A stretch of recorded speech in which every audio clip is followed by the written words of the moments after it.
ഭരണമാറ്റത്തിന് പിന്നാലെ പിണറായി വിജയനെതിരെ പകപോക്കൽ നടപടിയുമായി കേന്ദ്രം. പിണറായി വിജയന്റെ വീട്ടിൽ ഇഡി റെയ്ഡ്. തിരുവനന്തപുരത്തെ വീട്ടിലും കണ്ണൂരിലെ വീട്ടിലും ഉൾപ്പെടെ 10 ഇടങ്ങളിലാണ് പരിശോധന. CMRL കേസുമായി ബന്ധപ്പെട്ടാണ് റെയ്ഡ്. നേരത്തെ വിജിലൻസ് കോടതി അടക്കം തള്ളിയ കേസിലാണ് ഇഡി നടപടി. റെയ്ഡ് വിവരങ്ങൾ നേരത്തെ കൂട്ടി മാധ്യമങ്ങൾക്ക് നൽകി. തിരുവനന്തപുരത്തെ പിണറായി വിജയന്റെ വീടുൾപ്പെടെ കണ്ണൂരിലെ വീട്ടിലും ഉൾപ്പെടെ 10 ഇടങ്ങളിലാണ് ഇഡി ഇപ്പോൾ പരിശോധന നടത്തുന്നത്. CMRL കേസുമായി ബന്ധപ്പെട്ടാണ് റെയ്ഡ് നടക്കുന്നത്. നേരത്തെ തന്നെ വിജിലൻസ് കോടതി അടക്കം തള്ളിയ കേസിലാണ് ഇപ്പോൾ വീണ്ടും ഈ ഇഡിയുടെ ഇത്തരത്തിലുള്ള നടപടി. ഭരണമാറ്റത്തിന് പിന്നാലെയാണ് ഇപ്പോൾ പിണറായി വിജയനെതിരെ പകപോക്കൽ നടപടിയുമായി കേന്ദ്രം രംഗത്തെത്തിയിരിക്കുന്നത്. ഇപ്പോൾ പിണറായി വിജയന്റെ തിരുവനന്തപുരത്തെ വീട്ടിലുൾപ്പെടെ കണ്ണൂരിലെ വീട്ടിലും അടക്കം 10 ഇടങ്ങളിലാണ് പരിശോധന നടക്കുന്നത്. നേരത്തെ വിജിലൻസ് കോടതി അടക്കം തള്ളിയ കേസിലാണ് ഇപ്പോൾ വീണ്ടും ഇഡിയുടെ ഇത്തരത്തിലുള്ള നടപടി. അതുകൂടാതെ തന്നെ ഈ റെയ്ഡ് വിവരം മാധ്യമങ്ങൾക്ക് മുൻകൂർ തന്നെ അറിയിച്ചു എന്നുള്ളതാണ്.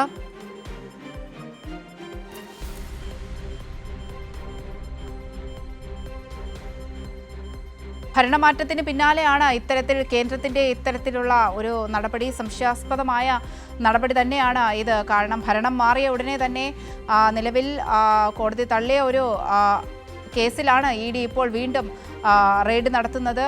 തിരുവനന്തപുരത്തെ വീടുൾപ്പെടെ കണ്ണൂരിലെ വീടുൾപ്പെടെ 10 ഇടങ്ങളിലാണ് പരിശോധന നടക്കുന്നത്.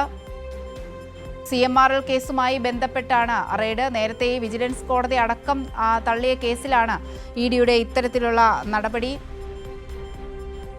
അതോടൊപ്പം തന്നെ ഈ റെയ്ഡ് വിവരം മാധ്യമങ്ങൾക്ക് മുൻകൂട്ടി മാധ്യമങ്ങളെ അറിയിച്ചു എന്നതും ഇവിടെ വലിയൊരു പ്രസക്തമായ കാര്യം തന്നെയാണ്. കാരണം ഇത് ഈ കോടതി തള്ളിയ ഒരു കേസിൽ വീണ്ടും ഇത്തരത്തിലുള്ള റെയ്ഡിൻ്റെ ആവശ്യം എന്തെന്നാണ് ഒരു ചോദ്യം വരുന്നത്. അതോടൊപ്പം തന്നെ ഈ ഭരണം മാറിയതിന് തൊട്ട് പിന്നാലെയാണ് ഇത്തരത്തിൽ ഒരു പകപോക്കൽ എന്ന് തന്നെ ഇതിനെ പറയേണ്ടി വരും. കാരണം ഭരണം മാറി ഒരു മാസം പോലും ആകുന്നതിന് മുൻപ് തന്നെ ഇത്തരത്തിലൊരു നടപടി കേന്ദ്രത്തിൻ്റെ ഭാഗത്തു നിന്നുണ്ടാകണമെങ്കിൽ അതൊരു പകപോക്കൽ തന്നെയാണ്. നേരത്തെ വിജിലൻസ് കോടതി അടക്കം തള്ളിയ കേസിലാണ് ഇഡിയുടെ ഇത്തരത്തിലുള്ള നടപടി. ഇപ്പോൾ വിവരങ്ങളുമായി കമലേഷ് കൂടി ചേരുന്നുണ്ട്. കമലേഷ്, ഇപ്പോൾ ഈ ഭരണമാറ്റത്തിന് പിന്നാലെയാണ് പിണറായി വിജയന്റെ വീട്ടിൽ ഇപ്പോൾ ഇഡി റെയ്ഡ് നടത്തുന്നത്. തിരുവനന്തപുരത്തെ വീടുൾപ്പെടെ കണ്ണൂരിലെ വീടുൾപ്പെടെ 10 ഇടങ്ങളിലാണ് പരിശോധന. ഈ CMRL കേസുമായി ബന്ധപ്പെട്ടാണ് റെയ്ഡ് എന്നാണ് അറിയാൻ കഴിയുന്നത്. നേരത്തെ വിജിലൻസ് കോടതി അടക്കം തള്ളിയ കേസിലാണ് ഇഡിയുടെ ഇത്തരത്തിലുള്ള നടപടി. അതോടൊപ്പം തന്നെ ഈ റെയ്ഡ് നടക്കുന്ന വിവരം മാധ്യമങ്ങളെ മുൻകൂട്ടി അറിയിച്ചു എന്നതും ഇവിടെ പ്രസക്തമാണ്.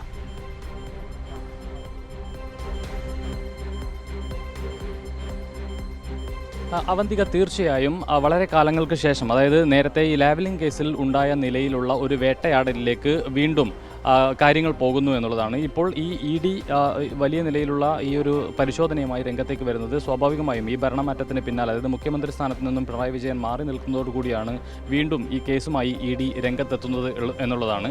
ഇപ്പോൾ നിലവിൽ വലിയ സന്നാഹത്തോടു കൂടിയാണ് ഈ ബേക്കറി ജംഗ്ഷനിലുള്ള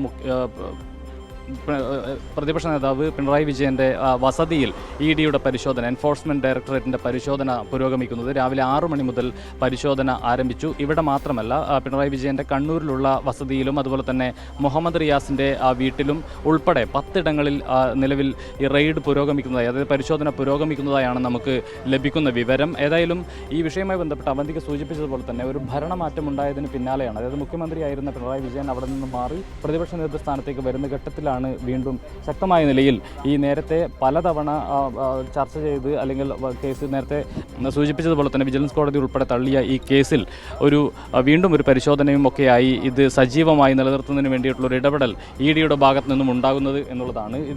ഇതിൽ ഈ ഒരു BJP ഹൈഫണ്ട് കോൺഗ്രസ് ബന്ധം, ആ ഒരു ബന്ധത്തിൻ്റെ ഭാഗമായിട്ടാണ് ഇത്തരത്തിൽ വീണ്ടും പിണറായി വിജയനെ വേട്ടയാടുന്ന നിലയിലേക്ക് കാര്യങ്ങൾ പോകുന്നത് എന്ന നിലയിൽ തന്നെ ഇതിനെ കാണേണ്ടതുണ്ട് എന്നുള്ളതാണ് ഏറ്റവും പ്രധാനപ്പെട്ട കാര്യം.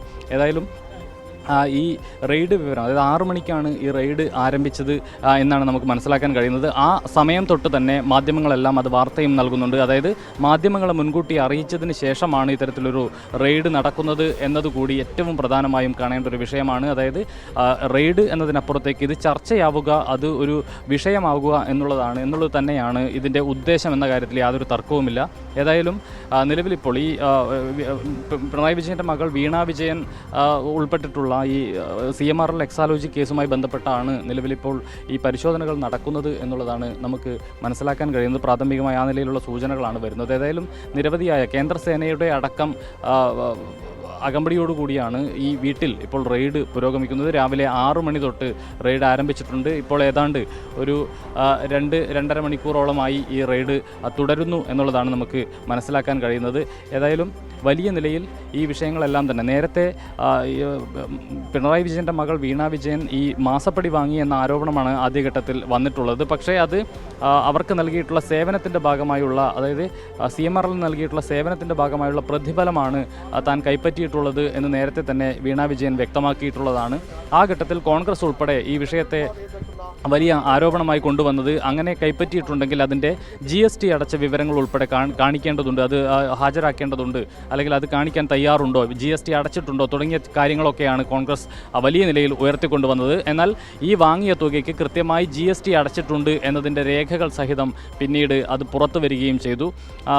അന്ന് തൊട്ട് CPIM ഉൾപ്പെടെയുള്ള സംഘടനകൾ, അതുപോലെ തന്നെ വീണ വിജയൻ ഉൾപ്പെടെ ഈ വിഷയത്തിൽ വളരെ കൃത്യമായ നിലപാട് പറയുന്നത്, ഏതെങ്കിലും തരത്തിലുള്ളൊരു കൈക്കൂലി ആയിരുന്നുവെങ്കിൽ കൈക്കൂലിക്ക് ആരെങ്കിലും GST അടച്ച് കൈക്കൂലി വാങ്ങുന്നൊരു സാഹചര്യം ഉണ്ടാകാറുണ്ടോ എന്നുള്ളതാണ്. അത്തരത്തിൽ കൈക്കൂലിയാണെങ്കിൽ എങ്ങനെയാണ് ആ കൈക്കൂലിക്ക് GST അടക്കാൻ കഴിയുന്നത്? കൃത്യമായ സോഴ്സ് കാണിച്ചുകൊണ്ടല്ലാതെ എങ്ങനെയാണ് ഈ തുകയ്ക്ക് GST അടക്കാൻ കഴിയുന്നത് എന്നിവ അടക്കമുള്ള കാര്യങ്ങൾ വന്നിട്ടുള്ളതാണ്. ആദ്യഘട്ടത്തിൽ കോൺഗ്രസ് ഉൾപ്പെടെ ഈ വിഷയത്തിൽ ഉയർത്തിക്കൊണ്ടുവന്ന പ്രധാനപ്പെട്ട ഒരു വാദം എന്ന് പറയുന്നതും GST ഒന്നും ഇല്ലാതെ, അതായത് GST അടച്ചിട്ടുണ്ടോ എന്ന ചോദ്യം തന്നെയായിരുന്നു പ്രസക്തമായി നിന്നിരുന്നത്. പക്ഷേ ആ വാദം പൊളിഞ്ഞതോടുകൂടി GST അടച്ച രേഖകൾ ഉൾപ്പെടെ ഹാജരായതോടുകൂടിയാണ് പിന്നീട് അതിനെ മറ്റ് പല തലങ്ങളിലേക്കും ഈ വിഷയത്തെ കൊണ്ടുപോകാനുള്ള ശ്രമം നടക്കുന്നത്. പിന്നീടാണ് ED ഉൾപ്പെടെയുള്ള കേന്ദ്ര ഏജൻസികളുടെ വരവ് ഉണ്ടാകുന്നത്.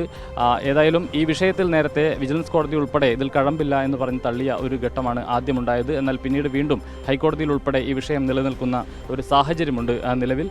ഏതായാലും ഇപ്പോൾ വീണ്ടും നേരത്തെ ഞാൻ സൂചിപ്പിച്ചതുപോലെ തന്നെ മുഖ്യമന്ത്രിയായിരുന്ന പിണറായി വിജയൻ അവിടെ നിന്ന് മാറി പ്രതിപക്ഷ നേതൃസ്ഥാനത്തേക്ക് വരുന്നതോടുകൂടി ഈ ഒരു കോൺഗ്രസ് BJP ബന്ധം, ഒരു ഹൈ ഫണ്ട് ബന്ധം വർക്ക് ചെയ്യുകയാണ്. അതിൻ്റെ ഭാഗമായുള്ള വേട്ടയാടലുകൾ ആരംഭിച്ചിരിക്കുകയാണ്. അവന്തിക.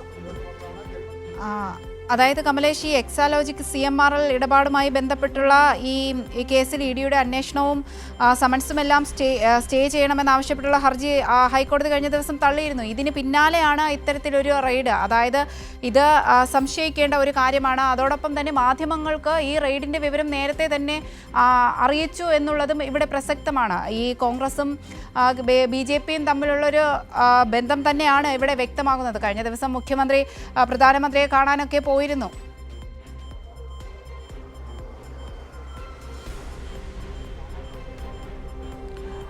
അവന്തിക, തീർച്ചയായും ഈ വിഷയത്തിൽ ഏറ്റവും പ്രധാനമായും കാണേണ്ടത്, ഒരു ആരോപണം ഉയർത്തിക്കൊണ്ടുവരികയും അതൊരു കേസായി മാറുകയും ആ കേസിൻ്റെ നടപടികൾ മുന്നോട്ട് പോവുകയും ചെയ്യുന്നു എന്നതിനപ്പുറത്തേക്ക് ഒരു തരത്തിലുമുള്ള കഴമ്പും ഇതിനകത്തുണ്ട് എന്ന് തെളിയിക്കാൻ കഴിഞ്ഞിട്ടില്ല. ഏതെങ്കിലും തരത്തിൽ വീണ വിജയൻ കൈക്കൂലി വാങ്ങിയതായിട്ടുള്ള തെളിവുകളില്ല.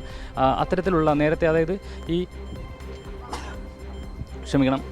ലാവ്ലിൻ കേസുമായി ബന്ധപ്പെട്ട് നേരത്തെ പിണറായി വിജയനെ വർഷങ്ങളോളം വേട്ടയാടിയതുപോലെ തന്നെ, അതായത് ഒരു സംശയത്തിൻ്റെ പുകമറയിൽ പിണറായി വിജയനെ നിർത്തുകയും അതിൻ്റെ ഭാഗമായുള്ള നിയമ നടപടികൾ പുരോഗമിക്കുകയും ചെയ്തു. വർഷങ്ങളോളം അത് നീണ്ടുപോവുകയും ചെയ്തു. അതിൻ്റെ വിചാരണ പൂർത്തിയാക്കാൻ കൂട്ടാക്കാതെ, അതായത് അതിലൊരു വിധി പറയുന്ന ഘട്ടത്തിലേക്ക് ഉൾപ്പെടെ കാര്യങ്ങൾ കൊണ്ടുപോകാൻ കൂട്ടാക്കാതെ ഇത് അനന്തമായി നീട്ടിക്കൊണ്ടുപോകുന്ന ഒരു നിലയാണ് ഉണ്ടായിട്ടുള്ളത്.